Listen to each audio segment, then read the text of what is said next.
Hello everybody, I hope you're all doing well.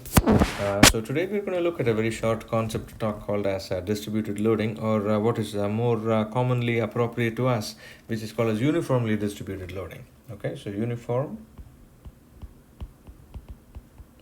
distributed loading.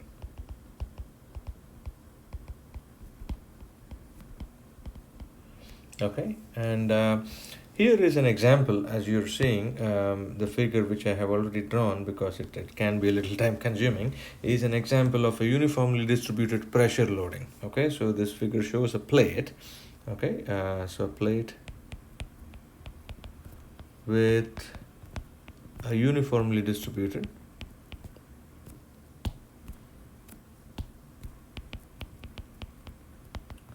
uniformly distributed pressure load. For example, you can think of the wind which is impressing upon the plate. Let's say that this plate is a part of your roof, and then the wind is coming down on this plate. That's an example of uniformly distributed load acting on a body, or a distributed load acting on a body. Okay, so let's give some axes for these. Let me call this as the x-axis. Okay, so this is my x-axis. Then obviously the vertical direction is going to be my y-axis, and then I'm going to look at this one here. Okay, that's my z-axis. Okay, so this is the z-axis which is pointing this way. Okay, now what we want to do is the following. I mean, this looks pretty complicated, and each of these arrows, I'm going to say, is a pressure which is a function of both the x location along the length of the plate, and then the z location as well. Okay, and the height is the pressure actually plotted as a function of x and z, right? So this is each of these arrows is going to be p of x comma z, okay, where p is the pressure. Okay,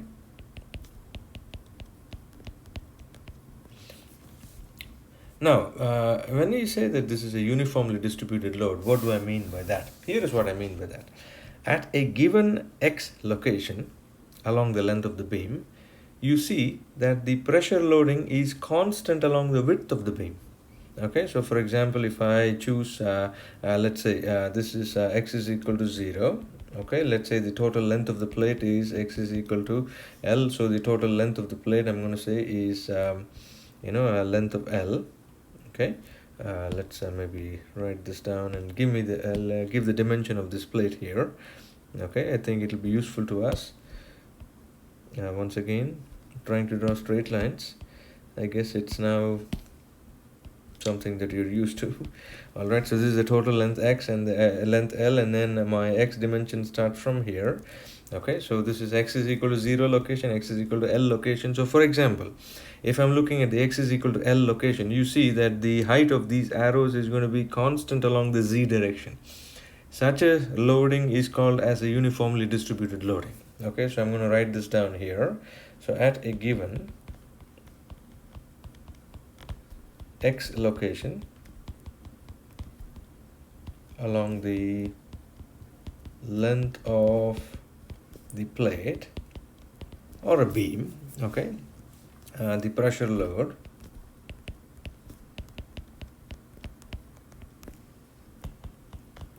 remains a constant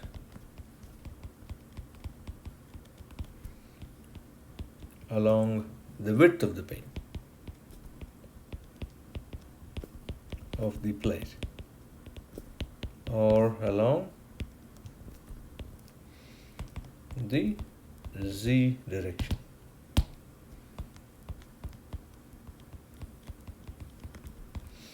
Right, as you can see. Okay, so such a loading is called as a uniformly distributed loading. Okay, so such a loading is called a uniformly distributed loading.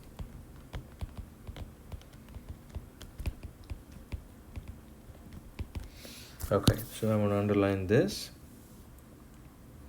uniformly distributed loading, and from now on my shorthand notation for that is UDL. Okay, so I'm going to just call it as UDL. So UDL is uniformly distributed loading. Okay. Now, what am I going to do with this? Here is what I'm going to do with this. Because of the fact that the beam, the pressure is constant along the width of the beam, I can take a slice along the z direction. Okay. So I'm going to take a slice of this plate along the z direction so that I'm going to be looking at a two-dimensional view. So I don't want to do a three-dimensional problem. I want to do a two-dimensional problem. So I'm going to take a slice at some z location. Okay, so to reduce this to a two-dimensional problem, to reduce this to a 2D problem, we can take a slice of the plate or the beam, okay, at any given z location, okay,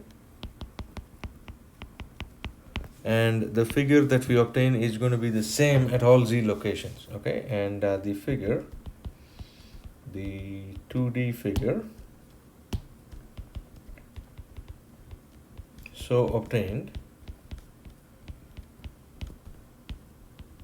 will be the same at all the z locations.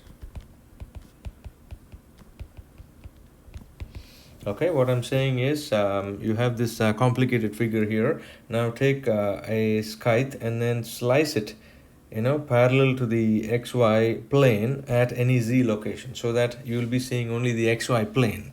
Okay, so this becomes a planar problem, and I'm saying that wherever you slice it along the width of the beam, that planar figure is going to be the same figure, and it's going to look the following way. Okay, so here is what we will get. So slice at any z location, you'll end up getting the following figure. I'm going to draw that down here. Okay,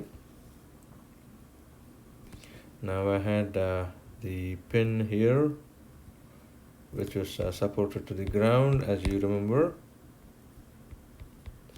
and then there was a roller which was supporting this particular end of the plate or the beam. Okay, so that's something that I'm going to be seeing either ways, and then I'm going to be seeing the load distribution in the following manner. Okay, it's going to be the same thing, so let me try copying this particular curve here. So let's copy that, and then let's see if I can manage it. Looks like I can, which means I have to shrink the length of this guy. All right, that's beautiful. All right, so you'll see that this is exactly the same thing that is going to be happening at each and every slice along any particular z location. Okay, now these arrows will be given by a different value. They will not be the pressure anymore. If I call the width of the beam, so let's call the width of the beam as little b. Okay, so let's say that the total width of the beam, let me mark that out here. Okay, so starting from here all the way down to there, let's say that this is the width of the beam, and let me call that as little b.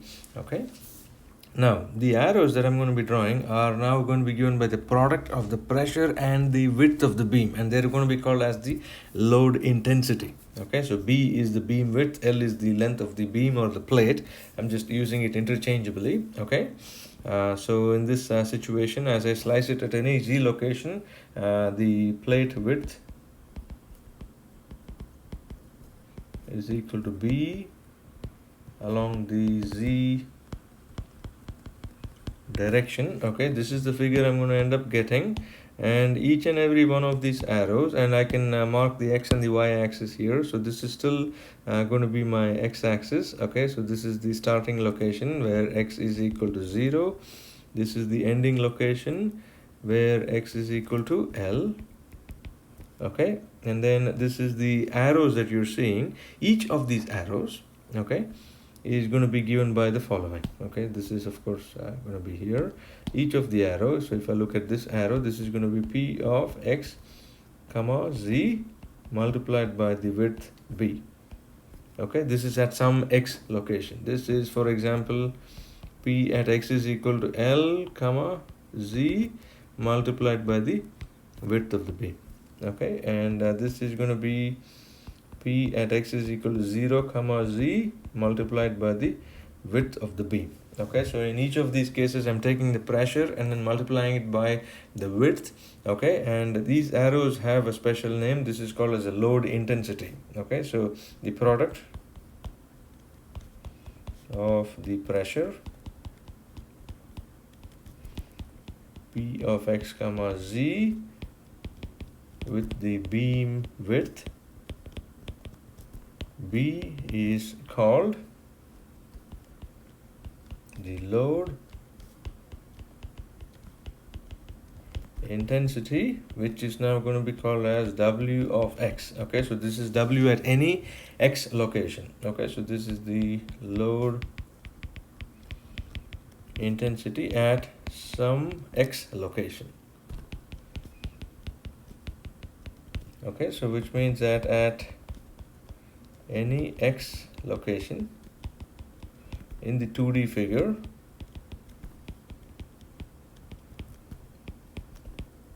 W of x is going to be P of x comma Z multiplied by the width of the beam. I hope this is making sense. Which means that at x is equal to 0 location,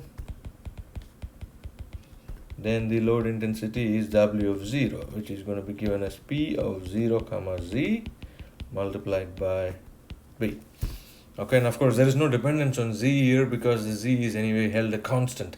That is, the pressure distribution along the Z direction is a constant, but I'm just generalizing it in some way. Okay, and at x is equal to L, W at L is going to be P at L comma Z multiplied by B. Okay, what are the units for the load intensity? Okay, so this is called as a load intensity.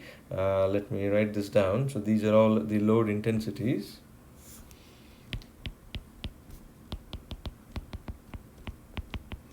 Load intensity has units of pressure times length. Okay, has units of pressure times length.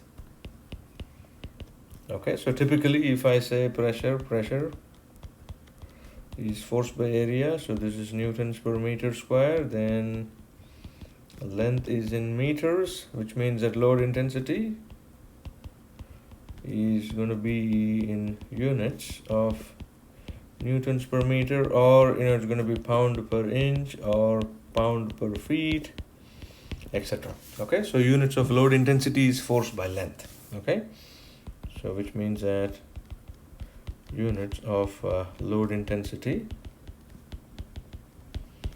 is equal to force per unit length. Okay, and now we are ready to clear up our figure. I'm going to copy my figure from above here. Okay, and I'm going to bring it down below. I'm going to copy that and I'm going to clarify it a little better.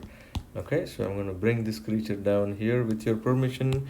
I think we have the units written down here, so maybe I just want to underline that once again. Okay, so the units of load intensity is force per length. Okay, and so I'm going to get rid of all of these creatures and I'm just going to call them by W. Okay, so this is some W at some X location, as you can see. I'm going to cut that off. I'm going to cut that off. Okay, I can cut that off, and cut that off as well. So this is going to be W at L. This is going to be W at 0.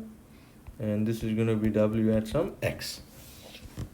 Okay, so this is the situation that we will be analyzing for us.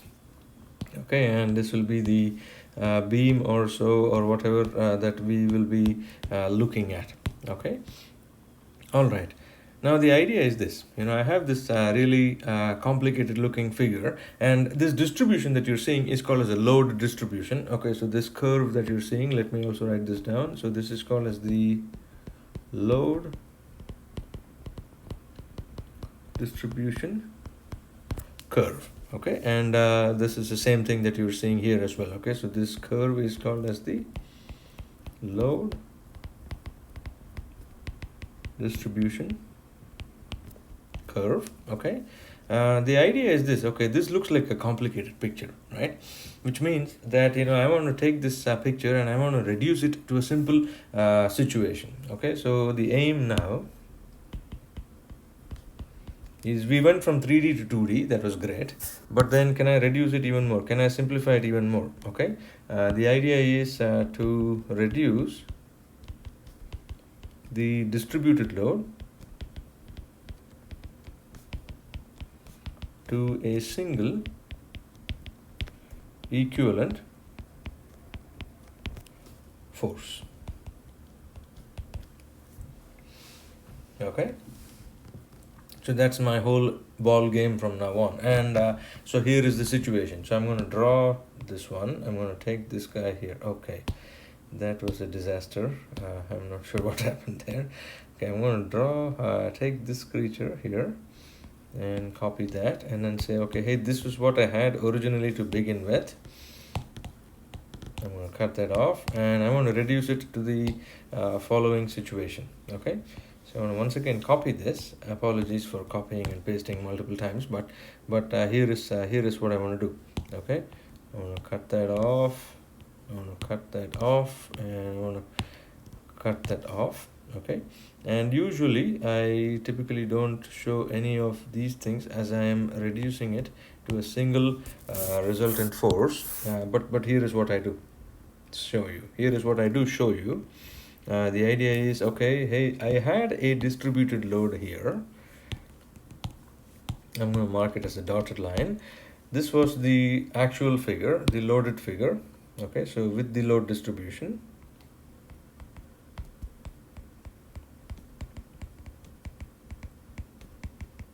okay, now I'm going to say, okay, can I reduce it to this following figure where I have a single resultant force that is acting. Instead of this complicated load distribution, I'm going to have a single resultant force acting Fr. Okay, so this is with the load distribution, this is with an equivalent force.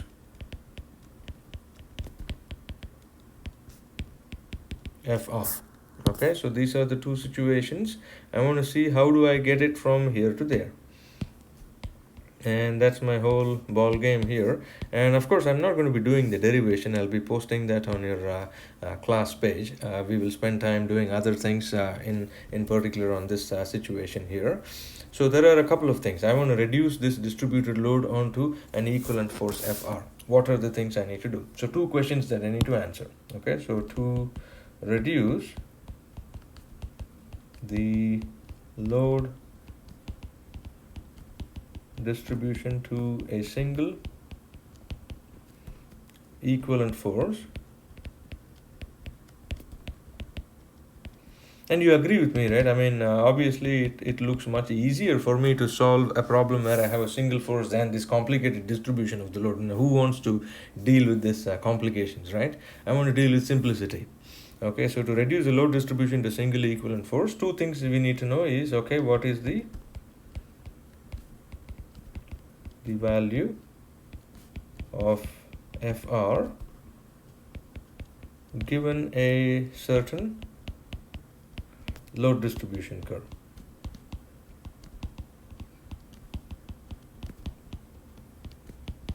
Okay, the second thing I also need to know is, okay, where on earth is this Fr acting? I mean, what is this particular distance? So for example, if Fr is acting here, then what is this distance? Okay, so if I call this as some distance x bar, right? What is this distance x bar? Okay, so where is Fr acting?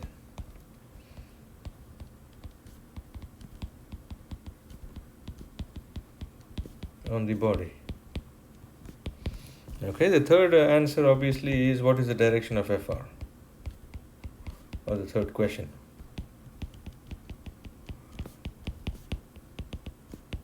Okay, so these three questions have to be answered by me. Okay, and here are the answers for these three questions. Okay, so the answers for the questions are the following. We will skip the derivation. Okay, so derivation is skipped.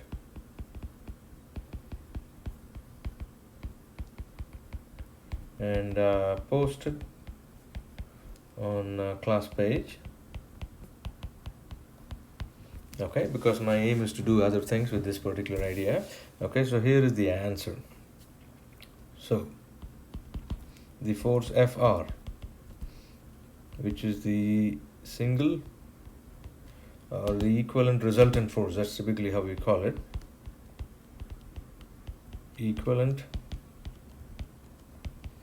resultant force. Okay, Fr is equal to the area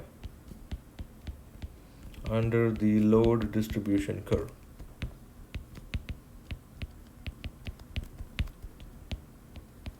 Okay, and this is obviously obtained from force balance. That is, in the derivation is fairly simple and straightforward, but I just don't want to spend time on that at this point in time.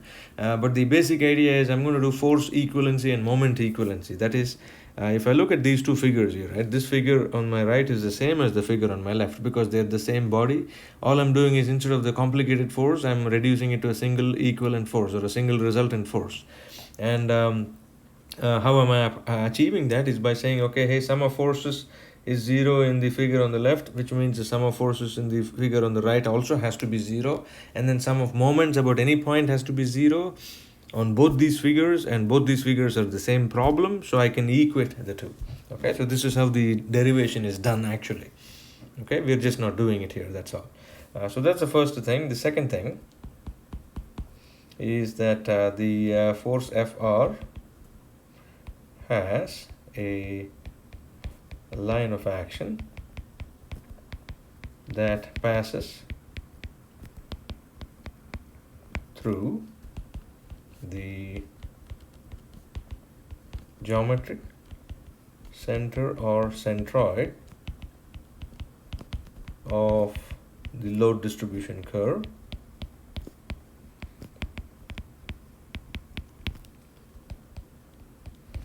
And the third obvious answer to the third question is that direction of Fr is the same as the direction of the load intensity.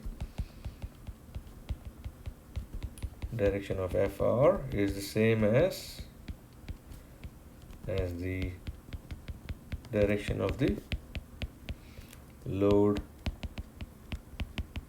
intensity W of x.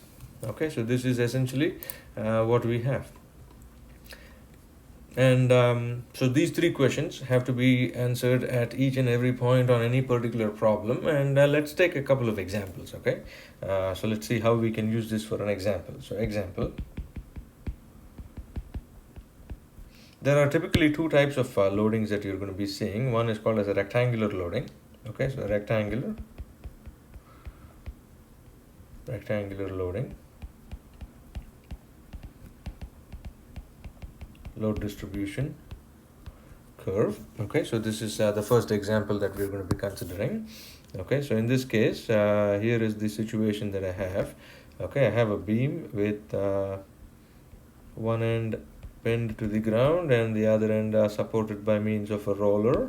Okay, so in some basic idea, let's call this end as end A, this is the end B, and then on this beam I'm going to have a rectangular distributed loading, which you're going to see in a second here. Okay, so here is just a rectangle that is drawn. Okay, and I'm just going to be drawing this in the following manner. Okay, just filling out these lines here to the best of my ability. Okay, all right, so I'm going to have this direction. This is given to me. Okay, so this is given. Let me use my usual color here. So this is given, and let's say that the total length is 1 meter here. Okay,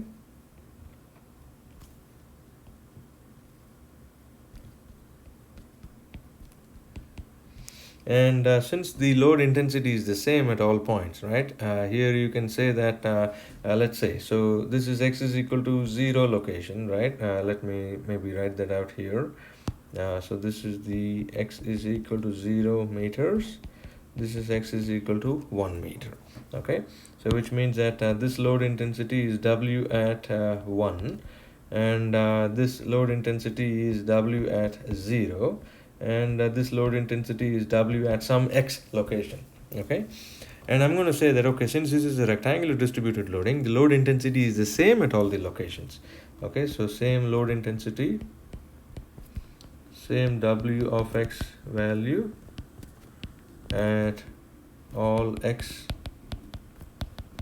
location. That's a rectangular load distribution curve. And I'm going to say, okay, let's say that this is given to me as 100 newtons per meter. Okay, so in this particular problem, what am I given? So given the load distribution,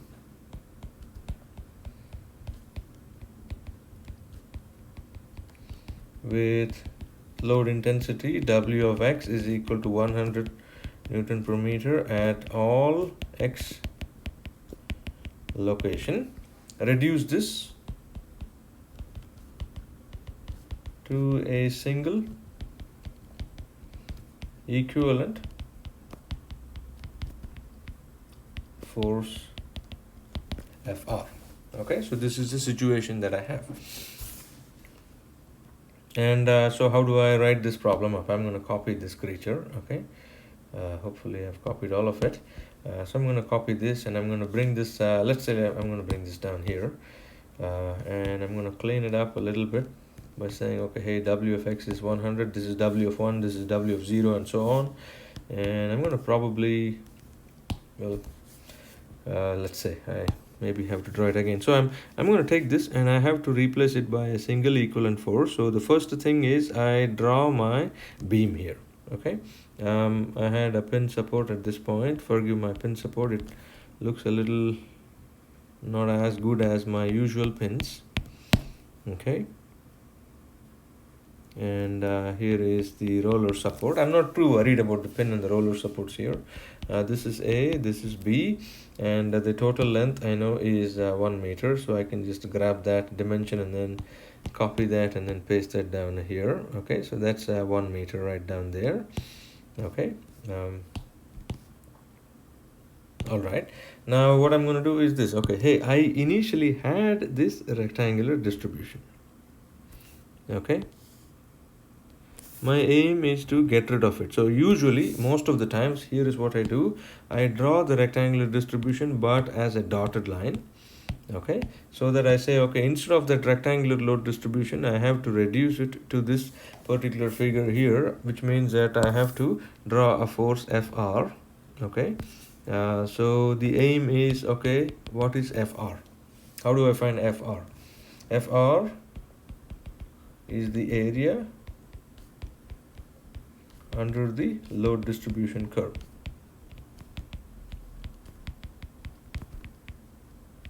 What is the area under the load distribution curve? It's a rectangle, right? Area of a rectangle is height times the length. Okay, so in this case, Fr is going to be W at any location. Okay, so W times the total length L here.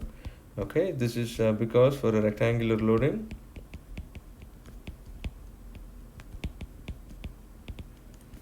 W at 0 is the same as W at L is the same as W at any other X location as well. So which means that this is fairly easy for me to find out in our problem. So the Fr is going to be 100 newtons per meter multiplied by 1 meter, which means that Fr is equal to 100 newtons. Okay, so I can then write this down. Hey, Fr is now 100 newtons.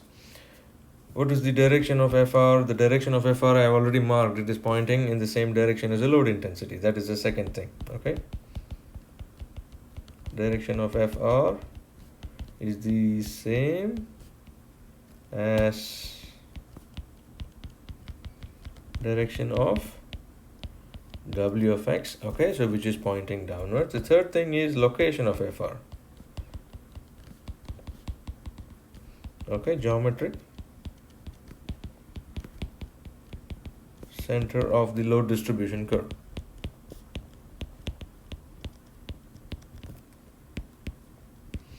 Now this is fairly straightforward, as you will know, right? Because this is a rectangle. What is the geometric center of a rectangle? The geometric center of a rectangle, if I look at this, is just sitting somewhere here, right? Half of the height and then half of the width. So this is the geometric center. I'm not interested in the height because I'm not looking at this as a three-dimensional problem. I'm interested only in the length location, which means that for me, where this force is acting, or the line of action of this force is passing through the centroid, or the center of gravity of this rectangular distribution, or the geometric center. So I'm interested only in this particular distance here.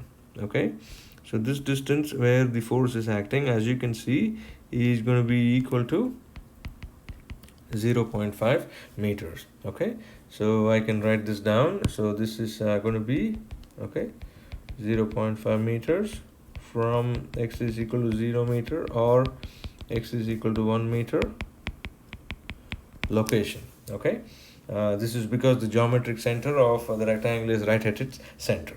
So I hope this is obvious to everybody. And so this is done. Now I can take this diagram, and then I can sum forces or some moments and so on. Now it is so much easier for me to handle as opposed to this complicated looking figure right down there. Yeah, I hope you agree with me on that. Okay. All right. So rectangular load. I just want to make a quick note here. So rectangular load distribution.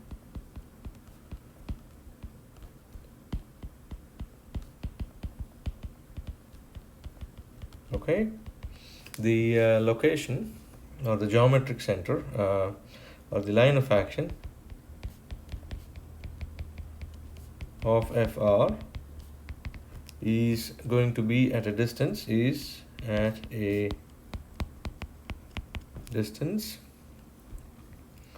of x is equal to L by 2 from either ends of the load distribution.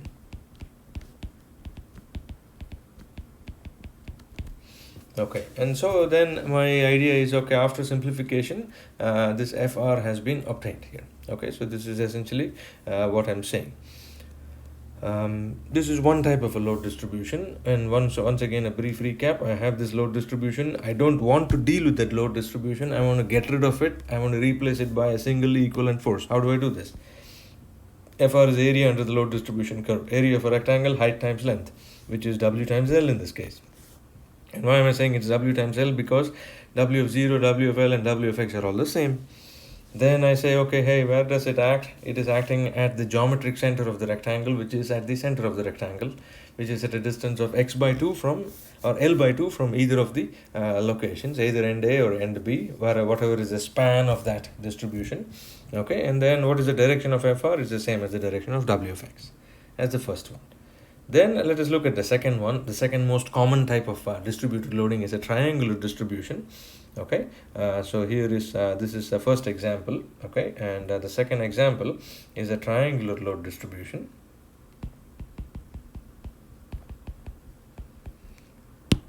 Is a triangular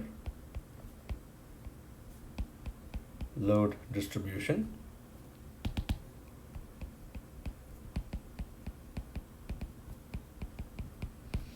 Okay, and this is something that we will see very often in many of our problems. Okay, so here is the problem. So I have a beam, let's say pinned at one end, and this load distribution can be not only applied on beams. I mean, it could be applied on frames, it could be applied on plates, and whatnot. Whatever you wish to apply it on, you can apply this on that. Okay, so I have the following load distribution. Okay, it's a rectangular load distribution, and which means that obviously it's going to be in the form of a rectangle, as you can imagine, right? And so let's say this is the load distribution curve that you're seeing.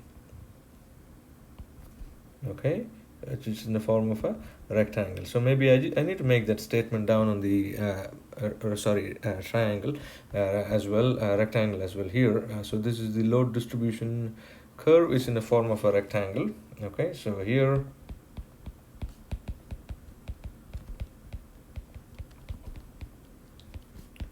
is in the form of a rectangle, And here, when I look at a triangular load distribution, obviously the load distribution curve is in the form of a triangle. Okay.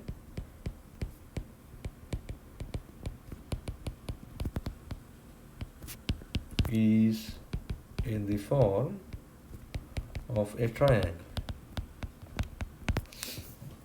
Okay.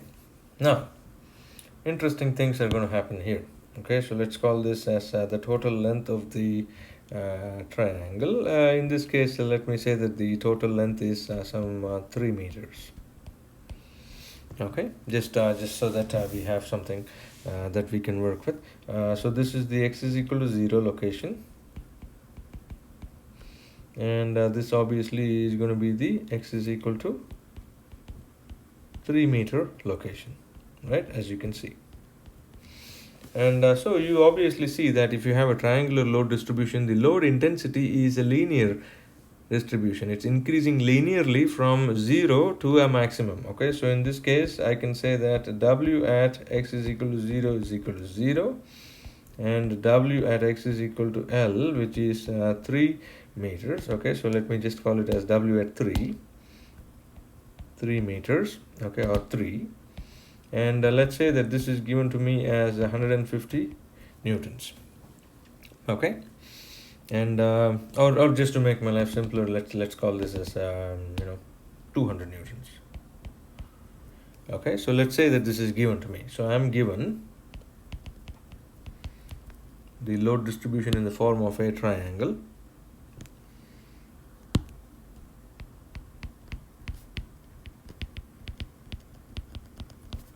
In the form of a triangle.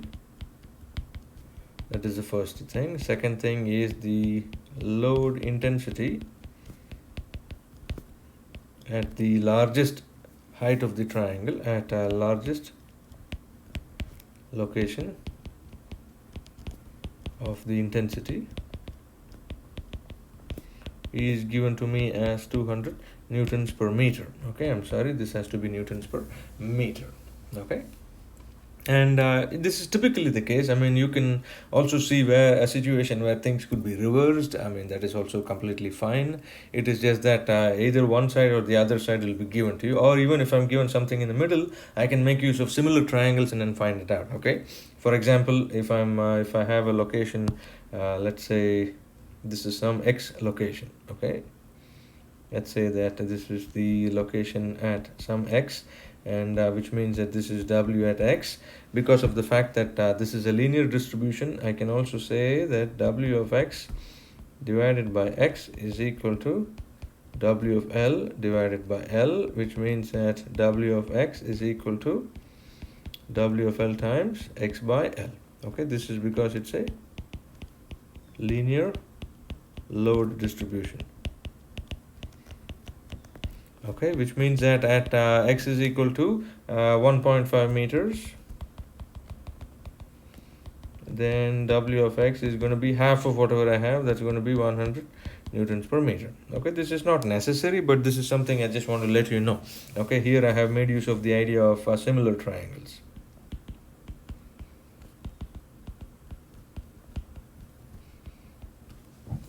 Okay, very, very briefly.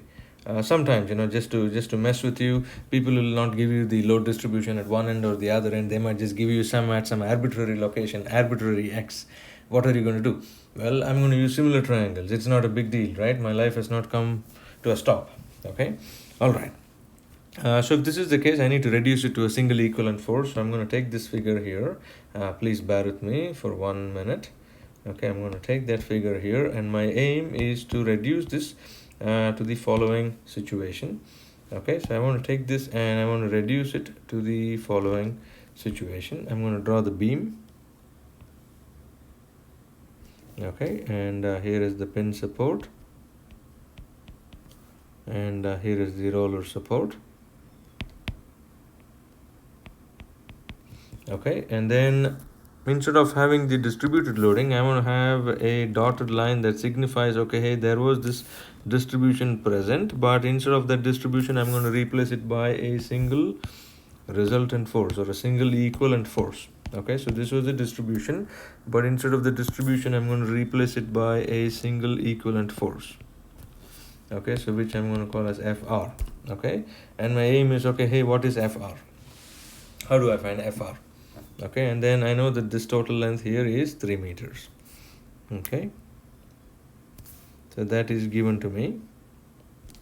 And I also need to know, okay, how do I locate Fr? Okay, so I'm just going to draw a small circle which is going to be the center of mass of this distributed loading.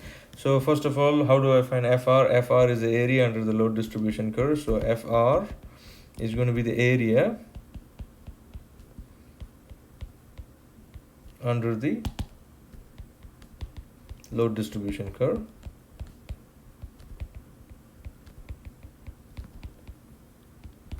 Okay, so which essentially tells me that Fr is going to be half times the base times the height, right? What is the base? The base is 3 meters times the height, which is 200 Newton per meter. Okay, so this is going to be 100 times 3, so Fr is going to be 300 newtons. Okay, so that is beautiful. Then what is the direction of Fr? Direction of Fr is the same as the direction of W of x, okay, or which is the same as the direction of W of L or the W of 0. Okay, all of these load intensities are the same. Okay, so which I already taken care of, right? This is almost like my brain automatically thinking and saying, okay, hey, the load intensity is pointing down, so Fr has to be pointing down. That's a no-brainer. Okay, all right, then the third thing is, okay, location of Fr. Okay, Fr has a line of action passing through the geometric center of the load distribution curve.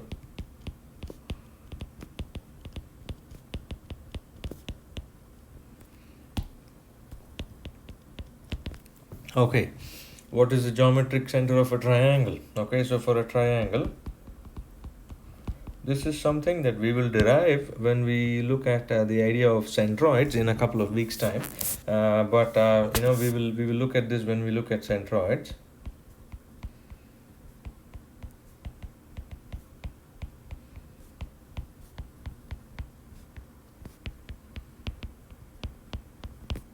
Centroids, okay, which is going to come down the end of the semester and so on.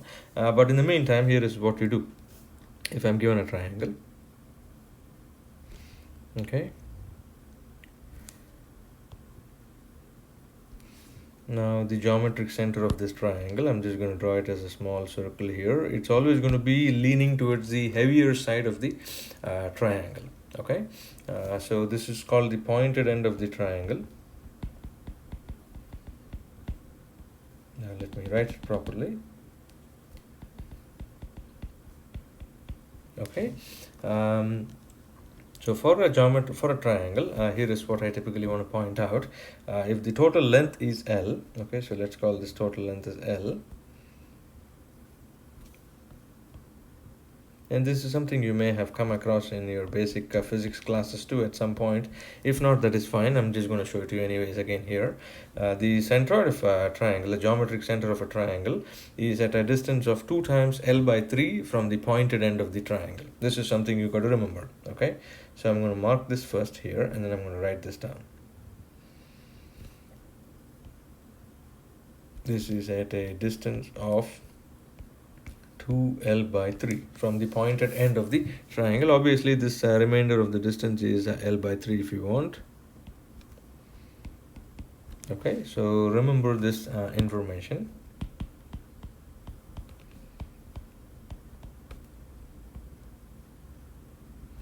Okay, the centroid of a triangle, centroid or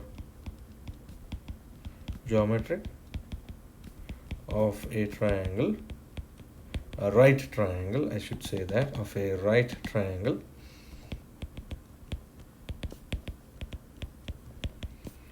is at a distance of 2 times L by 3 from the pointed end of the triangle. If I'm given a normal triangle, I can always split it up into 2 right triangles. Okay, so that's not a big deal. Okay, so which means that for our case, FR acts at a distance of 2 times L by 3 from the pointed end. Okay, so what is a pointed end for us? So let's go back and take a look at it. So here is the pointed end. I'm going to grab my figure from here, okay, so that I can work on this again. All right, so here is the situation that I have. Maybe I'm just going to bring it down to the other page, okay, just so that it's not going to cut back on any of us. So this is going to be, FR is going to be at a distance of 2L by 3 from the pointed end of the triangle. So that's the pointed end of the triangle. Here is where FR is acting. So its line of action is passing through the geometric center. Once again, I'm not worried about the height where FR is acting. I'm worried only about the length along the beam that that FR is acting. Okay, I just want to make a statement of that as well. So note, we are only interested in the length along the beam where FR is acting, which is why I'm not interested in the height of the geometric center of the triangle. Okay, so which is why we do not need to find the geometric center points height. Okay, so that's why it's typically it's called h by 3, as you might have known as well, but I'm not interested in that. Okay, so if that is the case, then here I can see that this is going to be at a distance of 2 times L by 3, and L for me is 3 meters, so FR acts at 2 times L by 3, which is 2 times 3 by 3, which is 3 meters. I'm sorry, 2 meters. Sometimes I suddenly forget how to multiply and divide. So that's 2 meters from the pointed end in this problem. Okay, so this is going to be 2 meters, which means that the remainder of the distance, if you want, you can write it out. That's going to be 1 meter. Okay, and FR is found out is we're going to be having a magnitude of 300 newtons. Okay, and so this is a much more simpler thing, right? I mean, I don't need to worry about the triangle and so on now. I can just look at it as a single force acting on the body, and its effect is the same as the distributed loading. Okay, so that's something that you want to keep in mind as well. The effect of FR is the same as the distributed loading. It is just that instead of working with a complicated structure, I'm working with something that is simplistic. Okay, so very briefly, I'm just going to go back and look at how we started off. Here is this crazy looking picture where I have a uniformly distributed load acting along the width of a plate and the length of a plate. That's in a form of a pressure loading. Pressure loading is complicated, so I want to get rid of it. I want to reduce it to a simpler problem. So I say, okay, slice it at any Z location along the width of the beam or the width of the plate. And here is the curve that I get. Each of these arrows are pressure multiplied by the width, and these are called as the load intensities, right? So these are called as the load intensity. Okay, these are called as the load intensity. Okay, and this entire curve that you see is called as the load distribution curve. Okay, then we say, okay, hey, this is still a complicated enough figure for us, this load distribution curve with the load intensities and so on. I want to reduce it to a single equivalent force. Okay, so this is the situation I want to come up with. I want to reduce it, okay, to this particular figure. Reduce to a single equivalent force FR. How do I find this? Okay, there are 3 things. What is the value of FR? Where does it act? And what is the direction? Okay, And the answer is okay, Fr is nothing but the area under the load distribution curve. That's the value of Fr. Where does Fr act? It has a line of action passing through the geometric center of the load distribution curve. What is the direction of Fr? It's the same as the direction of the load intensity. If I look at a rectangular distribution, right, I just come back to my figure here. The load intensity is 100 newtons per meter, constant throughout the length. What is the equivalent force? Area of the load distribution curve. So 100 times 1, which is going to be 100 newtons. Where does it act? Halfway, because that's where the geometric center of a rectangle is. I'm not interested in the height. I'm interested only in the length at along the beam where Fr is acting. Okay. If I look at a triangular load distribution, which is in this form here, you can obviously see that, okay, the triangular load distribution is linearly increasing from 0 to a maximum value.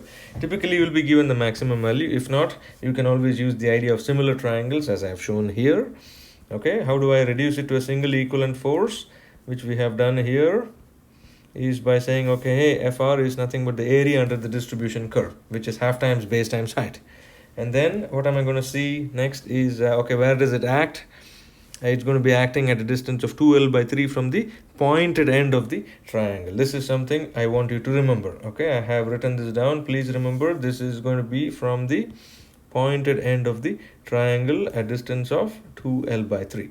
Okay, and once you replace it by this equivalent force, then the problem becomes slightly easier. Now I can just handle 3 arrows instead of like a multitude of arrows, which makes my head spin, right? So this is easier, and this is more relevant to some of our calculations that we are performing, and so this is why we want to reduce it to this particular form. So whenever I start a problem from next time onwards, which when we are going to be doing frames and so on, if I see a distributed load, my first plan of action is to get rid of it and replace it by a single equivalent force. Okay, so this, I just want to write down this very last line. So if we see a distributed load, replace it by a single equivalent force.